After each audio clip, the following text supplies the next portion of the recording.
Hello, everybody. This is Gary Matheny again. Welcome to Liberty Observatory, your YouTube channel that always has an eye on liberty.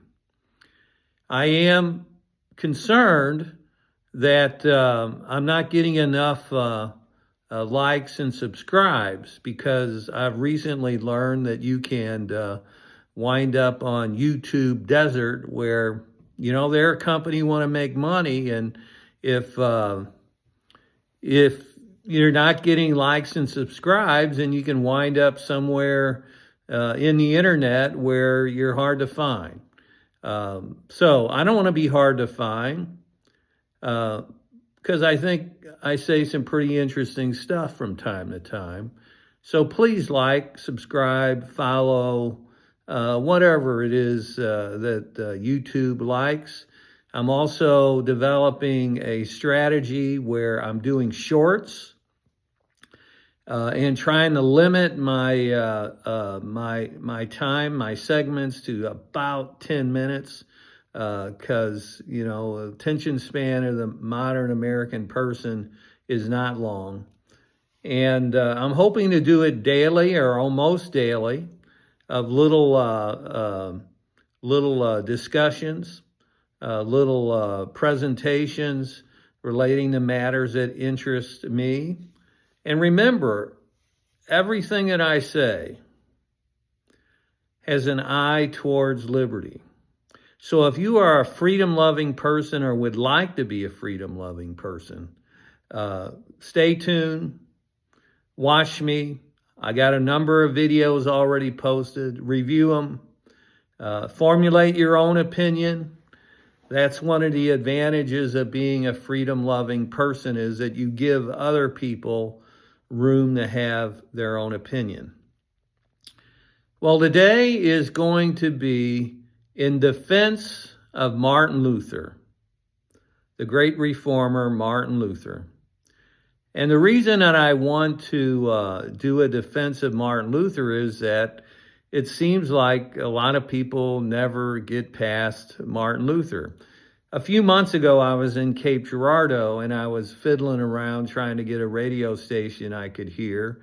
And I got the local Catholic radio station, and they gave a pretty good programming, and I was listening to it. And during the course of the programming, they talked about Martin Luther a couple of times. And I thought to myself, why are they talking about Martin Luther? We're 500 years past Martin Luther. We're 500 years past the 95 Theses, and they're still talking about Martin Luther and just basically poking holes in Martin Luther's theology. But they weren't mean about it. And then a few weeks ago, I was on YouTube or Facebook looking at my feed, and they had this guy come on, and he was really highly critical of Martin Luther. In fact, he even called him fat and a couple of other pejoratives. And I'm thinking to myself, don't you get past Martin Luther? It's 500 years ago, and you never get past Martin Luther. Well, let's kind of put things in context. Let's take a snapshot of 1520. Let's go back 500 years ago to Wittenberg, Germany, and take a snapshot and look at the lay of the land, so to speak, in the northern part of Europe, in Wittenberg, Germany. So let's talk about Martin Luther's background. Martin Luther, then there's a couple of stories. He decided to not go to law school as recommended by his dad, but decided to become a monk and follow a religious life. It could have been something related to like a fall off of a horse or, several different theories there, but he decided not to go to law school. Instead, joined a monastery in Erfurt, Erfurt monastery in Erfurt, Germany. It is Augustinian monastery. And he was smart. He was dedicated. He basically became an ascetic, dedicated Catholic, lost a lot of weight, skinny as a rail. Went to confession, spent long periods of time in confession. He was such an ascetic Catholic that, according to a biography I read by Eric Metaxas, Metaxis,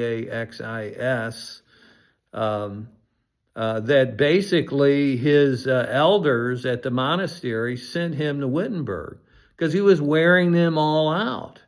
You know, he had all these sins that he thought he was full of, and so he would like take a couple hours in confession almost every day. And so he was wearing out his elders in the monastery, and they sent him to Wittenberg to head up this university in Wittenberg, Germany. Well, he devised his 95 Theses, and he or someone at his request tacked or hammered the 95 Theses in the door of the Wittenberg Cathedral. Now, did he intend to, turn the world inside out when he posted those theses? No. What his intention was, as I understand it, was to have a debate. It was an invitation for church leaders, Catholic church leaders, to have a debate about certain issues. Now, the thing that got Martin Luther the most was the selling of indulgences. So you go back to 1520. St. Peter's Basilica was being remodeled, and the Catholic Church had to raise a lot of money to finance the Basilica in Vatican City in Italy. And that's important because Italy, Rome, it is the heart of the Catholic Church. And Germany is ancillary. It's way up the road in the northern part of Europe. And the reason that's important is because a lot of people in Germany did not feel connected to the Catholic Church in Rome.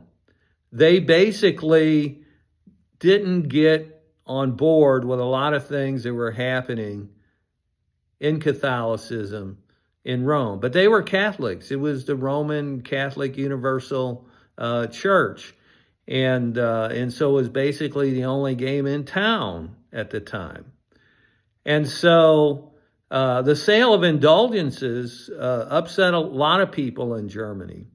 It upset a theologian like Martin Luther because he thought that heaven was being sold, or purgatory. And it's still unclear in Scripture whether purgatory actually exists. Probably not. And then selling indulgences to get either yourself or loved ones or whoever out of purgatory rubbed certain theologians the wrong way, including and especially Martin Luther. Well, also the leaders in Germany, the feudal lords, the emperor, all the leaders in Germany weren't really excited about the sale of indulgences either, because it meant that money was being taken out of Germany and sent to Rome. And so it was kind of like it was a money drain. And so they weren't too excited about it. And the poor people, they didn't really understand much at all theologically. All they know is that they were being asked to give out of their poverty to stay out of purgatory, to which they probably didn't fully understand. All they know is that it was, a way for the church to get money. And I'm not sure they looked at it much more deeply than that. So essentially, it was a fundraising technique. And that's my more cynical side speaking. that the sale of indulgences was a fundraising technique. And so, lo and behold, the ascetic Martin Luther, struggling with the things of God, not agreeing with his church elders. Remember, he's an Augustinian monk and he's in good standing in the Catholic Church up until the posting of the 95 Theses and the 2 trials that followed. And somewhere along the line, and this is even a matter of dispute, he had a revelation.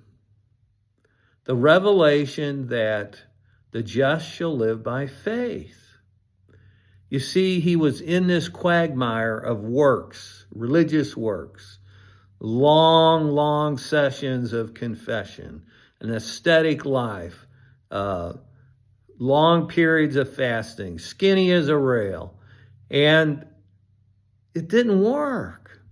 The more he became conscious of his sin, the more he became conscious of his sin. So he got entangled in it. But then there became a revelation, a spiritual revelation. And that is that the just shall live by faith. And so Martin Luther revitalized the teaching of the Apostle Paul, that it's not based upon the works of the law, the works of the flesh. It's based upon faith. We're justified by faith. Now, a couple of questions. Where did he get this revelation? Walking up on his knees up the steps of St. Peter's Basilica in Rome. Others say he got the revelation on a commode because he was bothered by constipation. There's all kinds of theories out there, depending upon whether you like Martin Luther or not. If you really like him, you come up with a really good revelatory understanding of how he converted. And so basically, he went from an ascetic to a man of grace, a man of faith. And yes, he was excommunicated from the Catholic Church because of his beliefs. And yes, he did marry and became a father.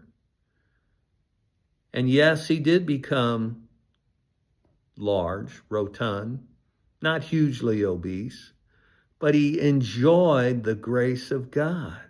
Understanding that he was justified by faith gave him the opportunity to enjoy the grace of God in his life. It's a gift from God through faith. And so the ascetic side of him that was killing him went by the wayside. And he became a man of faith and a man of grace. He revitalized in Christendom the Pauline concept that the just shall live by faith. It's a beautiful revelation. Thank you. Have a great day.